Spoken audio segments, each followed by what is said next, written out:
Dear student, આપણે chapter ચાલુ કરી રહ્યા છીએ હેલો અલ્કેન હેલો એરિન.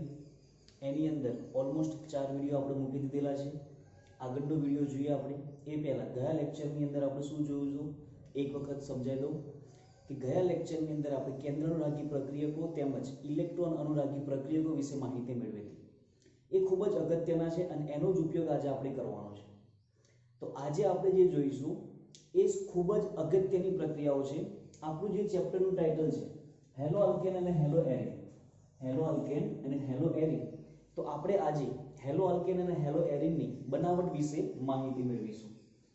તો આશા રાખું છું કે જોડે જોડે લખતા જજો કે હેલો અલ્કેન અને હેલો એરિન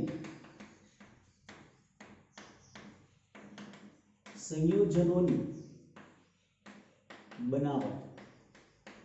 હેલો અલ્કેન અને હેલો એરિન સંયોજનોની બનાવટ. બરાબર છે, ખૂબ જ અગત્યનો પોઈન્ટ છે.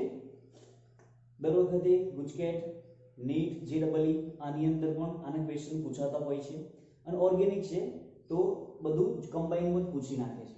ચલો હવે સૌપ્રથમ હેલો અલ્કેન અને હેલો એરિનની બનાવટ તો જોઈ રહ્યા છે આપણે. તો એની અંદર સૌપ્રથમ આપણે જે બનાવટ કરવાની છે એ છે આલ્કોહોલમાંથી. શેમાંથી બનાવવાની છે? આલ્કોહોલમાંથી હેલો અલ્કેન.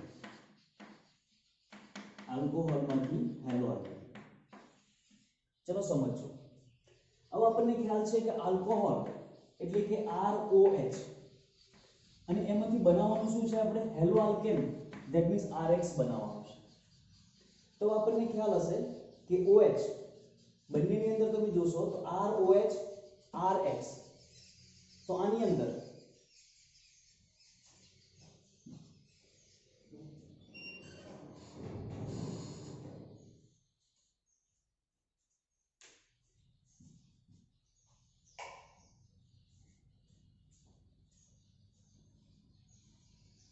ROH RH ની અંદર તમે જોશો તો R ધેટ મીન્સ આલ્કાઇલ સમૂહ તો છે જ, પરંતુ OH ના સ્થાને શું આવી જાય છે? X. OH અને X. તો લાસ્ટ લેક્ચરની અંદર આપણે ભણી ચૂકેલા છીએ કે OH એ કેવો સમૂહ છે અને X એ કેવો સમૂહ છે. OH ઉપર આંશિક ઋણ વીજભારણ મતલબ એ કેન્દ્ર પ્રત્યે આકર્ષિત થાય, મતલબ આ કેન્દ્ર અનુરાગી પ્રક્રિયક થશે. આ પણ શું થશે? X. X ઉપર આંશિક ઋણ વીજભારણ મતલબ આ પણ કેન્દ્ર અનુરાગી પ્રક્રિયક થશે. એટલે કે OH નું વિસ્થાપન X દ્વારા થાય છે. OH નું વિસ્થાપન X દ્વારા થાય છે. જો શરૂઆતની અંદર ROH ની અંદર જ્યારે ROH નું વિભાજન થાય ત્યારે R પ્લસ અને OH માઈનસ બનતું હોય છે અને અહીં આગળ OH ના સ્થાન ઉપર કયો સમૂહ આવી જાય છે? X. પણ જે X કેવો હોય છે? ઋણ વીજભારિત હોય છે. આનો મતલબ કે OH દૂર થઈને X દાખલ થાય છે. એટલે કે આ પ્રક્રિયા વિસ્થાપન પ્રક્રિયા છે. આ પ્રક્રિયા વિસ્થાપન પ્રક્રિયા છે. પરંતુ વિસ્થાપન કોનું થાય છે? કેન્દ્ર અનુરાગી પ્રક્રિયકનું વિસ્થાપન થાય છે અને ઉમેરાય છે કોણ? કેન્દ્ર અનુરાગી પ્રક્રિયકનું જ ઉમેરાય છે. તેથી આ પ્રકારની પ્રક્રિયાનું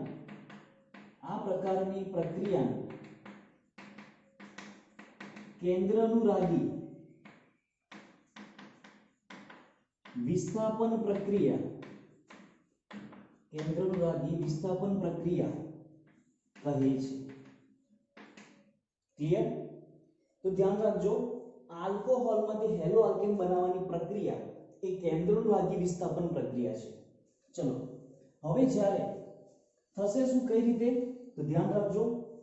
સૌપ્રથમ આપણે ટાઇટલ લખીએ છીએ 1 કરીને લખો આલ્કોહોલની HX સાથેની પ્રક્રિયા. આલ્કોહોલની HX સાથેની પ્રક્રિયા. હવે HX એટલે શું કહેવાશે? Hydrogen halide. HX એટલે શું થશે? Hydrogen halide. આલ્કોહોલની HX સાથેની પ્રક્રિયા એસિડિક માધ્યમમાં કરવાથી હેલો અલ્કેન મળે છે તેમજ પાણીનો અણુ દૂર થાય છે. હેલો અલ્કેન મળે છે તેમજ પાણીનો અણુ દૂર થાય છે. चलो ध्यान રાખજો ક્રિયાવિધિ ક્રિયાવિધિ ખૂબ જ અગત્યનું છે હવે ક્વેશ્ચન છે કે આલ્કોહોલ HX અને H+ આ H+ એટલે પ્રક્રિયા એસિડિક માધ્યમમાં થતી હશે તો સૌપ્રથમ ROH ની અંદર ઓક્સિજન ઉપર અબંધકારક ઇલેક્ટ્રોન યુગ્મ હોય જે એસિડિક મીડિયમમાં H+ સાથે જોડાય છે હવે લાસ્ટ લેક્ચરની અંદર જોયું હતું કે આલ્કોહોલની અંદર ઓક્સિજન ઉપર અબંધકારક ઇલેક્ટ્રોન યુગ્મ છે જ્યારે એસિડિક માધ્યમમાં H+ આની જોડે ઇલેક્ટ્રોન ઓછા છે જ્યારે આની જોડે ઇલેક્ટ્રોન વધારે છે તો ઓક્સિજન શું કરશે H+ સાથે ઇલેક્ટ્રોન આપી દેશે જો ઇલેક્ટ્રોન આપી દે તો શું ફોર્મ થશે ROH એક H બીજો કનેક્ટ થશે બે અબંધકારકમાંથી એક અબંધકારક વપરાઈ ગઈ પરંતુ એક અબંધકારક તો છે તો ઇલેક્ટ્રોન યુગ્મનું દાન કરતો હોવાથી તેના ઉપર ધન વીજભાર આવશે આ જે સંયોજન બને છે એ સંયોજનને આપણે કહીશું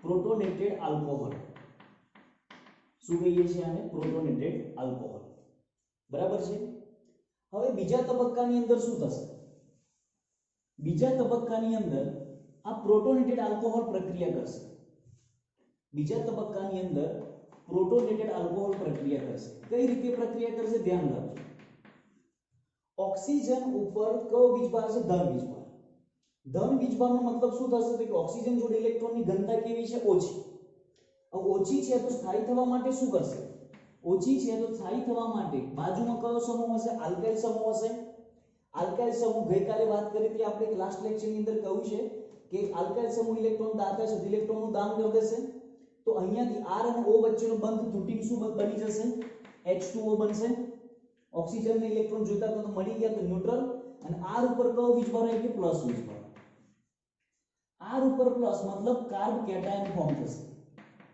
શું ફોર્મ થશે કાર્બ કેટાયન બનશે ક્લિયર હવે આ કાર્બ કેટાયન જે બને છે હવે જે કાર્બ કેટાયન બને છે ત્રીજા સ્ટેપની અંદર કાર્બ કેટાયન HX સાથે પ્રક્રિયા કરશે HX ની અંદર હેલોજન ઉપર કયો વીજભાર હેલોજનની આજુબાજુ ત્રણ અબંધકારક ઇલેક્ટ્રોન યુગ્મ હશે તો હેલોજનની વિદ્યુત ઋણતા વધારે હોવાને કારણે હેલોજન ઇલેક્ટ્રોન લઈ લેશે તો છૂટું શું પાડશે H+ H- આ H- R+ સાથે જોડીને શું બનાવી દેશે RH + H+.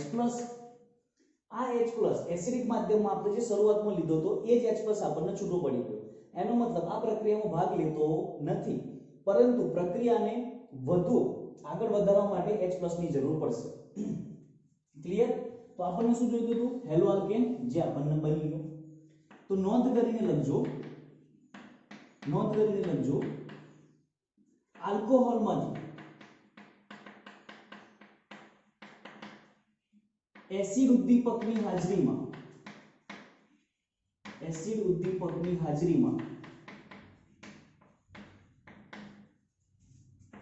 HX સાથેની પ્રક્રિયા દરમિયાન કાર્બ કેટાયન મધ્યસ્થી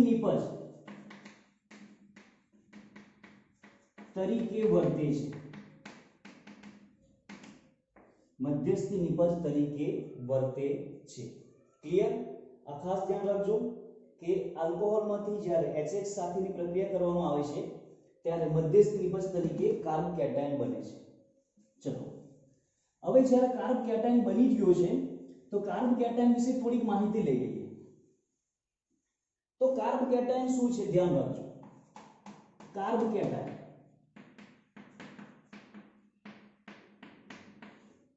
કાર્બ કેટાયન મતલબ કાર્બન ઉપર ધન વીજભાર છે તેની પાસે ઇલેક્ટ્રોનની ઘનતા ઓછી છે ઇલેક્ટ્રોનની ઘનતા ઓછી હોવાને કારણે ઇલેક્ટ્રોનનો સ્વીકાર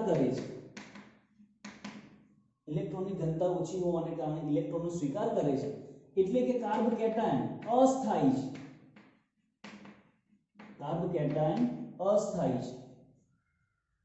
જો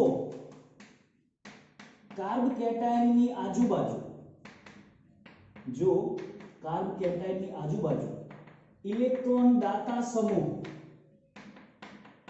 હાજર હોય તો કાર્બ કેટાયનની સ્થિરતાના મૂલ્યમાં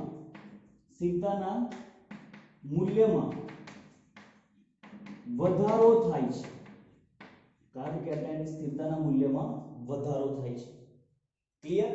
તો ખાસ ધ્યાન રાખજો, કાર્બ કેટાયન અસ્થાયી છે તો સ્થાયી થવા માટે શું કરશે? ઇલેક્ટ્રોનનો સ્વીકાર કરે. હવે એની જોડે ઇલેક્ટ્રોન ઓછા છે, દાખલા તરીકે કાર્બ કેટાયન છે, આની જોડે ઇલેક્ટ્રોન ઓછા હોય તો સ્થાયી કરવા માટે બાજુમાં કયા સમૂહ જોડવાના? ઇલેક્ટ્રોન દાતા સમૂહ. તો જેમ ઇલેક્ટ્રોન દાતા સમૂહ વધુ તેમ સ્થિરતા વધુ.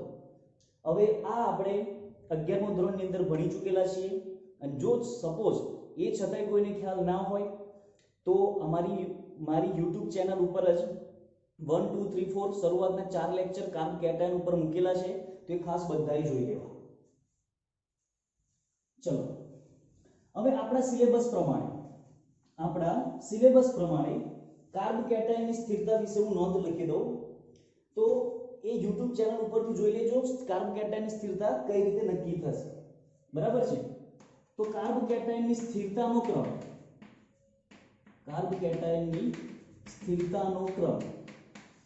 આમ તો કાર્બ કેટાયનની સ્થિરતાનો ક્રમ એ જગ્યાએ લખેલો છે મેં, એ છતાંય આપણે આ ચેપ્ટરની અંદર according to text book NCERT કયા કયા કામ લાગશે એ ખાસ ધ્યાન રાખજો. સૌપ્રથમ ટેક્સ્ટ બુકની અંદર ટેક્સ્ટબુક પ્રમાણે બેન્ઝેલિક કાર્બ કેટાયન ની સ્થિરતા CH2 double bond CH bond CH2 allylic carbocation કરતા કેવી હશે? વધારે. આનું કારણ છે કે જેમ સસ્પંદન બંધારણ વધુ તેમ કાર્બ કેટાયનની સ્થિરતા વધુ. બરાબર છે? તો આની અંદર તમે સસ્પંદન બંધારણ દોરવા જશો તો 3 કે 4 સ્ટ્રક્ચર બંધારણ જોવા મળશે, જ્યારે એની અંદર 2 સસ્પંદન બંધારણ જોવા મળશે. એટલે કે બેન્ઝાઇલિક કાર્બ કેટાયનની સ્થિરતા એલાયલિક કાર્બ કેટાયન સ્થિરતા કરતા કેવી આવશે? વધારે આવશે. ત્યારબાદ જોઈએ આપણે પ્રેરક અસરને આધારે તથા હાઇપર કોન્જુગેશન અસરને આધારે. પ્રેરક અસર પ્રમાણે જોવા જઈએ તો CH3C+ CH3CH3 greater than CH3CH plus CH3 greater than CH3CH2 plus. એટલે કે તૃતીય કાર્બ કેટાયનની સ્થિરતા દ્વિતીય કાર્બ કેટાયન કરતા વધુ હોય અને એના કરતા પણ ઓછી કોની આવશે? પ્રાથમિક કાર્બ કેટાયનની સ્થિરતા ઓછી આવશે. કારણ શું થશે?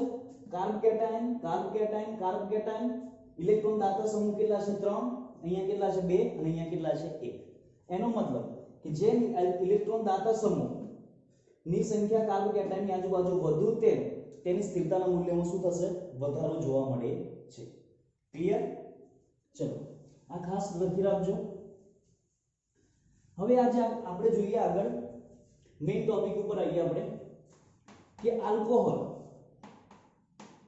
ROH ની પ્રક્રિયા HX સાથે કરતા RH plus H2O બને છે. ઉદાહરણ કરીને જોઈએ આપણે તો પહેલા કેસમાં શું થશે? આપણે મિથેનોલ લઈએ તો મિથેનોલની પ્રક્રિયા હું HCl સાથે લઉં એસિડ ઉદ્દીપકની હાજરીમાં. બરાબર છે? તો શું થશે? આની અંદર એટલું ધ્યાન રાખજો કે એસિડ ઉદ્દીપકની હાજરીમાં લઈએ અથવા તો નિર્જળ ZnCl2 લઈ લઈએ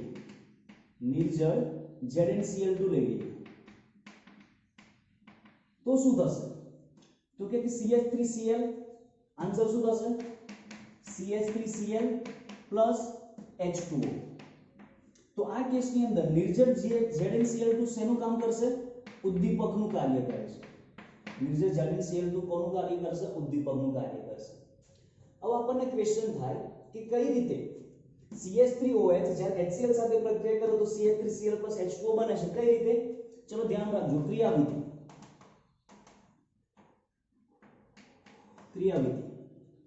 સૌપ્રથમ CH3OH અને ZnCl2 એકબીજા સાથે પ્રક્રિયા કરશે તો CH3OH plus ZnCl2. ગઈ લાસ્ટ લેક્ચરની અંદર જોયું છે આપણે કે Zn+2 ઇલેક્ટ્રોન નો સ્વીકાર કરશે. કેમ સ્વીકાર કરશે? તો કે આની ડી કક્ષક કેવી હોય છે? ખાલી. તો આ એક ઇલેક્ટ્રોન યુગ્મનું દાન કોણ કરશે? Zn ને કરશે. તો સંયોજન કેવું બનાવશે? CH3OH ZnCl2. ઓક્સિજન ઇલેક્ટ્રોનનું દાન કર્યું તો પ્લસ ચાર્જ. હવે ઇલેક્ટ્રોનનું દાન કરે છે પ્લસ ચાર્જ છે, મતલબ ઇલેક્ટ્રોનની ઘનતા કેવી છે? ઓછી છે, તો ઇલેક્ટ્રોન લઈ લેશે. ઇલેક્ટ્રોન લઈ લેશે તો CH3 ઉપર કયો વીજભાર આવશે? પ્લસ. પ્લસ શું બનાવી દેશે? ZnCl2OH. હવે આ CH3 જે છે એ HCl સાથે પ્રક્રિયા કરશે. Cl ઉપર ઋણ વીજભાર ધન વીજભાર સાથે પ્રક્રિયા કરશે તો શું બનાવી દેશે? CH3Cl plus.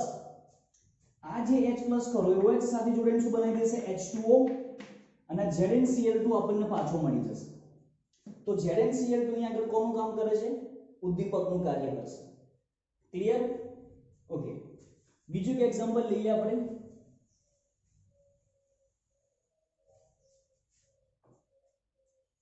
તો આ રીતે બધા ડાયરેક્ટ હવે શું કરીશું આપણે? OH ની સ્થાને શું લખીશું આપણે? Cl. તો સમજો CH3CH2OH પ્લસ HCl નિર્જર ZnCl2. તો OH ની જગ્યાએ શું આવી જશે? Cl. તો શું લખાશે? CH3CH2Cl plus H2O. ત્રીજી પ્રક્રિયા જોઈએ આપણે તો કે CH3CH2 CH3CHOH CH3 plus HCl. તો આન્સર શું થશે? OH ની જગ્યાએ કોણ આવી જશે? Cl. તો શું થશે? CH3CHCl CH3 plus H2O. ચોથી પ્રક્રિયા લખીએ આપણે તો કે CH3CCH3 CH3OH plus HCl AlCl ZnCl2 ની હાજરીમાં પ્રક્રિયા કરતા શું મળશે આપણને? CH3CCH3 CH3Cl plus H2O. ચલો હવે ખાસ ધ્યાન રાખજો. હવે અહીંયાથી નિપજ બનાવતા તો આવડી ગઈ આપણને, પણ હવે ક્વેશ્ચન એ છે. ક્વેશ્ચન લખો. ક્વેશ્ચન શું થશે? ક્વેશ્ચન આમાંથી કઈ રીતે પૂછાશે? ધ્યાન રાખજો. ક્વેશ્ચન આ રીતે પૂછાય કે નીચેનામાંથી કયો આલ્કોહોલ નિર્જર ZnCl2 સાથે ઝડપી પ્રક્રિયા કરે છે? ઝડપી પ્રક્રિયા કરે છે. ક્લિયર? તો ચલો પહેલું જે ક્વેશ્ચન છે એની અંદર ઓપ્શન આ રીતના છે. ઓપ્શન એ CH3CH2OH, બીજો ઓપ્શન છે CH3CHOHCH3 અને ત્રીજો ઓપ્શન છે CH3CCH3 CH3OH. તો હવે આપણને ખબર છે કે નિર્જર ZnCl2 સાથે નીચેનામાંથી કયો આલ્કોહોલ નિર્જર ZnCl2 સાથે ઝડપથી પ્રક્રિયા કરે છે અને HX સાથે પ્રક્રિયા કરી હેલો આલ્કેન બનાવે. તો આપણને ખબર છે કે નિપજની અંદર OH ની જગ્યાએ Cl, OH ની જગ્યાએ Cl, OH ની જગ્યાએ Cl થવાનું છે. પરંતુ પ્રક્રિયા ઝડપી કોણ આપશે? તો આન્સર શું થશે? ધ્યાન રાખજો. મિકેનિઝમ પ્રમાણે જોવા જાઓ તો શું થશે ભાઈ?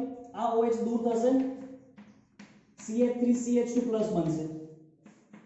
અહીંયા આગળ શું બનશે? CH3CHCH3 plus. અહીંયા શું બનશે? CH3CCH3 CH3 plus. જે કાર્બોકેટાયન વધુ સ્થાયી હોય એ નિપજ ઝડપી બનાવે. આ કયો કાર્બોકેટાયન છે? તૃતીયક. આ કયો છે? દ્વિતીયક. અને આ કયો છે? પ્રાથમિક કાર્બોકેટાયન. આનો મતલબ કે C greater than B greater than A. Clear? તો આ રીતે પ્રક્રિયાનો ક્રમ આપણે નક્કી કરી શકીએ. ચલો નોંધ કરીને લખજો. એક ખાસ મુદ્દો છે, નોંધ કરીને લખજો કે આલ્કોહોલને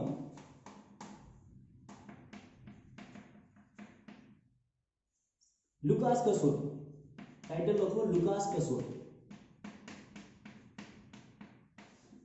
લુકાસ કસોટી શેના માટે છે ધ્યાન રાખજો, આલ્કોહોલની પરખ માટે. લુકાસ કસોટી કોના માટે છે? આલ્કોહોલની પરખ માટે. જો પ્રાથમિક આલ્કોહોલ હોય, દ્વિતીયક આલ્કોહોલ હોય અથવા તો પછી તૃતીયક આલ્કોહોલ. તૃતીયક આલ્કોહોલ બરાબર છે. તો તમને કોઈ અજ્ઞાત દ્રાવણ આપી દીધું અને અંદર એવું કીધું છે કે આલ્કોહોલ છે, પ્રાથમિક, દ્વિતીયક કે તૃતીયક, તો ચકાસો. તો તમે લુકાસ કસોટીથી ચકાસી શકો. લુકાસ કસોટી શું છે? તો કે HX પ્લસ નિર્જળ ZnCl2. હવે ધ્યાન રાખજો, જો પ્રાથમિક આલ્કોહોલ હોય, જો પ્રાથમિક આલ્કોહોલ હોય તો HX અને નિર્જળ ZnCl2 સાથે પ્રક્રિયા કરી 30 મિનિટ પછી પ્રક્રિયા આપશે. 30 મિનિટ પછી પ્રક્રિયા આપશે. દ્વિતીયક હોય તો 5 મિનિટ પછી પ્રક્રિયા આપશે. અને જો તૃતીયક આલ્કોહોલ હોય તો તરત જ પ્રક્રિયા આપે છે. તરત જ પ્રક્રિયા આપે છે. એટલે કે કેમ આ તરત જ પ્રક્રિયા આપશે? કારણ કે તૃતીયક આલ્કોહોલ છે તો જે કાર્બોકેટાયન બનાવશે, તૃતીયક આલ્કોહોલ કયો કાર્બોકેટાયન બનાવશે? તૃતીયક કાર્બોકેટાયન બનાવશે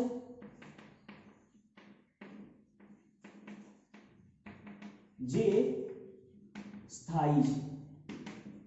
તેથી તરત જ પ્રક્રિયા આપશે. ક્લિયર? ચલો બીજો એક ક્વેશ્ચન લખીએ આપણે કે આપણને બે નિપજ આપેલી છે, બે પ્રક્રિયક આપેલા છે. ધારો કે આ રીતે નિપજ આપેલી છે. એક પ્રક્રિયક આપેલું છે OH ZnCl2 HCl. બીજું કોઈક રીતે આ રીતે આપેલું છે OH ZnCl2 નિર્જળ ZnCl2. નિર્જળ ZnCl2 plus HCl. તો પહેલા સ્ટેપમાં શું કરીશું આપણે? H2O દૂર કરી દઈશું તો કાર્બોકેટાયન બનશે. H2 દૂર કરીને શું બનાવી દઈશું આપણે? અહીંયા આગળ કાર્બોકેટાયન. અહીંયા પણ શું બનાવી દઈશું? OH દૂર કરી દઈશું. અહીંયા શું બનાવી દઈશું? કાર્બોકેટાયન. નેક્સ્ટ સ્ટેપમાં Cl માઈનસ એટેક કરશે અહીંયા આગળ. અહીંયા પણ Cl માઈનસ એટેક કરશે તો શું બનાવી દેશે? અહીંયા આગળ ક્લોરીન. અહીંયા શું બની જશે? ક્લોરીન. ક્વેશ્ચન એ છે કે કઈ નિપજ ઝડપી બનશે? કોણ પ્રક્રિયા ઝડપી આપશે, 1 કે 2? તો અહીંયા આગળ જુઓ, મધ્યસ્થ નિપજ તરીકે કાર્બોકેટાયન. આ કાર્બોકેટાયન કેવો છે? 1 2 3 તૃતીયક. જ્યારે આ કેવો છે? દ્વિતીયક. તો કયો કાર્બોકેટાયન ઝડપી પ્રક્રિયા આપશે? તૃતીયક ગ્રેટર ધેન સેકન્ડરી. તો આન્સર શું આવશે? 2 ગ્રેટર ધેન 1. ક્લિયર? ઓકે. તો ખાસ ધ્યાન રાખજો કે આલ્કોહોલની નિર્જળ ZnCl2 સાથેની પ્રક્રિયા, HX સાથેની પ્રક્રિયા એ લુકાસ કસોટી છે. લુકાસ કસોટીનો ઉપયોગ આલ્કોહોલની પરખ માટે થાય છે. કહેવામાં આવે છે કે તૃતીયક આલ્કોહોલ ઝડપથી પ્રક્રિયા આપશે કારણ કે મધ્યસ્થી નિપજ તરીકે તૃતીયક કાર્બોકેટાયન બનશે, ત્યારબાદ દ્વિતીયક, ત્યારબાદ પ્રાથમિક. તો આ થયું આપણું લુકાસ કસોટી કે જેની અંદર આલ્કોહોલમાંથી હેલો આલ્કેન બનાવવામાં આવે છે. બાકીની પ્રક્રિયા જોઈશું આપણે આગલા લેક્ચરમાં.